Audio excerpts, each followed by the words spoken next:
Həftə sonu olan oyunların hamısına baxmısan? Narahat olma. 5 dəqiqəyə sənə bütün oyunlardan danışacağam. Hakim qərarları, mübahisəli epizodlar, komandaların hazırlıqları, yeni transferlər. 3 gün oturub baxırıq. Həftənin birinci günü. Üzr istəyirəm. Həftənin futbol günündə danışırıq. Başlayaq elə öz liqamızdan. Bu liqamız daha maraqlı olacaq. Xüsusilə APL Fantasy oynayanlar üçün. Tur başlayandan sonra əvəz etmə olmurmuş. Mən də Almeydanı ehtiyata salmışdım. Onu keçirdə bilməyəndə başa düşdüm. 11 xal boş-boşuna getdi. Oyundan əvvəl demişdim də, Neftçi bu Sumqayıta 3 top vurmalıdır. Sabahın 3-cü heyəti də kəpəzi udmağa bəs eləyər demişdim. İndi də Neftçinin ölüsü bu Sumqayıta 3 top vurmalıdır. Neftçi Avropadan qayıdandan sonra daha yaxşı təsir bağışlamağa başlayıb, xüsusilə də Freddy Vargas'ın qayıdışından sonra. 4-cü dəqiqədə olan epizoda baxın, keçir, sonra da ayağının kənarı ilə ötürmə verir. Ümumiyyətlə çox keyfiyyətli oyunçudur. Freddy Vargas bəlkə də Dinamo Minsklə oyunlarda meydanda olsaydı, Neftçi mərhələni keçərdi. Ən azından cavab görüşündə oyun kilidlənəndə mütləq səhnəyə çıxacaqdı. Amma Neftçi sözsüz birinci oyunda yenə 4 top buraxardı, çünki müdafiədə hələ də problemlər qalıb. Top da anda ayağı açıldı. Bu oyunçunun biraz da bəxti onda gətirməyib ki, adı bizim dilimizdə başqa bir sözə daha çox oxşayır deyə. Hər səhvində məzə obyekti ola bilir. Almeida-da dubl elədi. Amma Neftçi nə qədər ümid verir? Bunu sizə buraxıram, şərhlərdə yazarsınız. Sumqayıtın ehtiyat skamyasında cəmi 6 dənə oyunçu var idi. Əsas heyətə də Portuqaliyanın, Braziliyanın 3-cü, 4-cü liqasından oyunçuları yığıb doldurublar. Biri 31 dənə klub dəyişir, digəri təkbətəkdə top qasırır. Kapitan da əsəblərinə hakim ola bilmir, qırmızı vərəq alır. Yeri gəlmişkən o epizoda toxunaq. Neftçinin oyunçusu vaxt uzatmaq istəyir, Səbuha Abdullazadə də əsəbləşir, oyunçunun üzərinə hücum çəkir. Hər şeydə hakimin gözünün qabağında baş verir. Birinci epizoda görə %100 sarı vərəqə verəcəkdi. Amma fikir verin, topu atandan sonra ikinci dəfə də oyunçunun üzərinə gedir və zərbə endirir ona və oyunçunu itələyir, o da yıxılır. Baş hakim bunu qırmızı vərəqə kimi dəyərləndirdi. Amma mənə görə sarı vərəqə ilə də kifayətlənmək olardı. Bilirəm, bu fikrim sizə çox təəccüblü gəldi, çünki özüm də Neftçi azarkeşiyəm. Amma həftənin futbol günündə ancaq obyektiv danışacağam. Sarı vərəqəni 1 xal fikirləşsək, qırmızı vərəqəni də 2 xal. Bu epizod təxminən 1,4 idi. Sarıdan yuxarı, qırmızıdan aşağı. Hesab onsuz da 3-1 olub, birinci turdur, əsəblər müəyyən qədər tarımdadır, Sumqayıtda işlər yaxşı getmir. Bu epizodda bəlkə də futbolçunu bağışlayıb sarı vərəqə ilə kifayətlənmək olardı. Bu tur hələlik azdır, amma gələn turlardan mübahisəli hakim qərarları ilə bağlı kimin nə dediyini də videoda paylaşacağam. Məsələn, bu epizod üçün tanınmış jurnalist Xanoğlan İmanov da düşünür ki, qırmızı vərəqə çox idi. Amma keçən il hakimlər Neftçinin haqqını o qədər yedilər ki, bu onların yanında valla toya getməli qalır. Neftçinin vurduğu ikinci qolda da ofsayt olduğu qeyd olunur.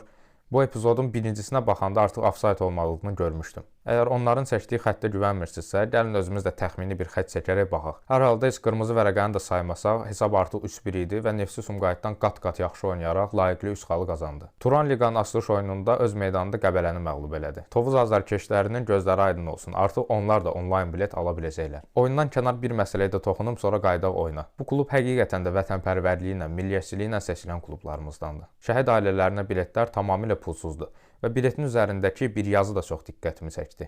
Haqqınız ödənməz. Oyunla bağlı isə bəzi jurnalistlər tənqid elədilər ki, meydanda kifayət qədər legioner var idi və cəmi Qəbələdə 2 Azərbaycanlı oyunçu var idi ki, bunun da biri qapıçı Səlahiyyət Ağayev idi. Amma indi gəlin açıq danışaq da. Məsələn, Araz İmişli oyununda kifayət qədər Azərbaycanlı meydanda var idi. Neftçi Sumqayıt oyununda da. Onsuz da bizim ayağı top tutan normal Azərbaycanlılarımız çox deyil. Biraz yaxşı oynayanlar xaricə gedirlər, digərlərini də Neftçi, Qarabağ, Sabah kimi klublar alır. Bu Turanla Qəbələ yaxşı oyunçunu hardan tapsın? Elə Sabah demişkən, onlar da Kəpəzi 2-0 hesabı ilə məğlub elədilər. Həm də əksəriyyəti ikinci heyətin oyunçuları ilə. Bilmirəm, Pakatilovun məndən başqa kapitanlıq vermiş olan var idi, yoxsa yox. Amma Dambraskasın seçimi məni əməli məyus elədi. Burada da penalti epizodu çox danışıldı, amma məncə oyunçu həddindən artıq ayağını çox qaldırmışdı və qərar düzgün idi. Zirə Şəfadan üstün oldu. 2-0 hesabı ilə inamlı qələbə qazandılar. Qollardan birini də Eren Aydın vurdu. Hansı ki, Konfrans Liqasında da Zirənin bombardiri idi. Bu videonu çəkərkən Qarabağda Şamaxı ilə oynayır və artıq hesab 3-1 olub. Oyunda baş verən maraqlı epizodları görməyə vaxtım çatmadı. Amma qollardan birini çox tənqid elədiyimiz Renaldo Sefas vurub. Deyəsən yavaş-yavaş ayağı açılır. Bizim liqa haqqında bu qədər danışmaq bəsdir. Onsuz da hələ birinci turdur və çox dərinə getmək istəmirəm. Növbəti turlarda komanda analiz eləyərik. Gələk Türkiyə liqasına. Birinci tur çox maraqlı başladı, çünki 4 böyüklərdən 3-ü xal itirdi. Bu Qalatasaray ilə Fənərbağçı haqqında ikisini bir-birinə qatıb danışmaq istəyirəm. 4 dənə müdafiəçi adı sayacağam. Davinson Sanchez, Skriniar, Abdülkerim Bardakçı, Ake. Bunların arasında zəif bənd görürsünüz siz. Mən görmürəm. Hərəsi ayrı-ayrılıqda, elə 4-ü birdən də çox yaxşı oyunçulardır. Digər ki, bu gün özlərini heç göstərə bilmədilər. Qolun biri Davinson Sanchezin səhvindən vuruldu. Həm də aşkar səhvindən. Fənərbağçanın qollarında da müdafiəçilər düzgün seçim eləməmişdi. Skriniar tutmalı olduğu oyunçunu qoyur, gedir digər oyunçunun üzərinə.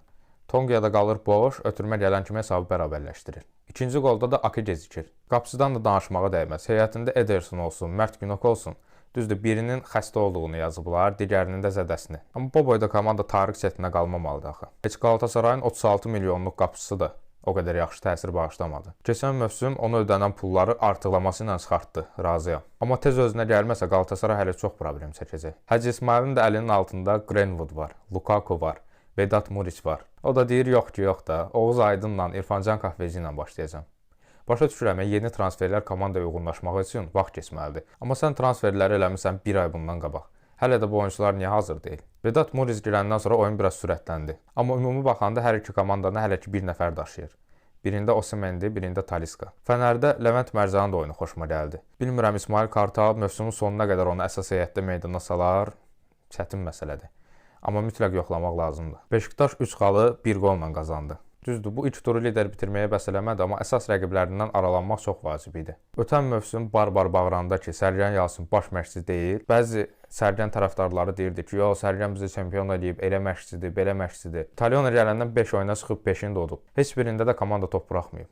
Mən bir dəfə bu baş məşqçinin ağzından eşitmədim ki, bizə vaxt lazımdır, 1 il komandada qalmalıyam, oyuncu transferləri eləməliyəm. Sərgənin öz seçib gətirdiyi oyunculardan indi Beşiktaş canını qurtara bilmir. Amma bu dəfə transferlər düzgün aparılıb. Alexander Nubel Junior Manuel Neuer'dir. Hələ komandada ən çox yıxıb sürdüyümüz Çernidir. O da başlayıb hər oyun qol vurmağa. Biz bu komandada hələ Vlahovici görəcəyik, Trossardı görəcəyik. İndi deyəcəksiniz Trossard oynayırdı da, yox. Bu hələ bizim görəcəyimiz Trossard deyil. Salih Özcan bu komandanın 2 ildə axtardığı əsl dayaq yarım müdafiəçisidir. Bircə yüngülvari müdafiə əl gəzdirsə Beşiktaşın problemi qalmayacaq. Jalonun 13-cü dəqiqədəki bir epizodu da var. Rəqibin saçından çəkir. İndi burada bir məsələ var. Əgər sən bunu qayda pozuntusu kimi dəyərləndirib fit çalırsansa ki, elə elədi, cərimə zərbəsi verdi. Onda kart da göstərməlisən. Mənə görə epizod 80% sarı vərəqədir. Amma qırmızı deyənlər də var. Məsələn, Fırat Aydınus deyir ki, epizod qırmızıdır. Yaddaşlarımızda heç yaxşı qalmayan Deniz Ateş Bitnəl deyir ki, sarı vərəqə yetərli idi. Bünyamin Gəzər də sarıdan yanadır. Mənə qalsa sarı vərəqə kifayət olardı, amma hakim ümumiyyətlə vərəqə göstərmədi. Top 5 liqalardan hələlik yalnız La Liga başlayıb, onda da bizi çox da maraqlandıran oyunlar keçirilməyib. Növbəti həftələrdə ən qalmaqallı epizodları diqqətinizə çatdıracağam. Espanyol Levante'dən üstün oldu 3-0. Liqaya yeni qalxan Racing Santander'də Villarreal'la 2-2'lik bərabərliyə razılaşdı. Alaves də 3 xalı 3 qolla aldı. Xetafe 10 nəfərlə oynayırdı, amma 10 nəfərlə oynayan başqa bir komanda isə mükəmməl bir geri dönüş elədi. Sevilla 4-cü dəqiqədə hesabda geriyə düşsə də, ikinci hissədə 52-ci və 97-ci dəqiqələrdə vurduğu penaltilərlə qalib gəlməyi bacardı. Belə.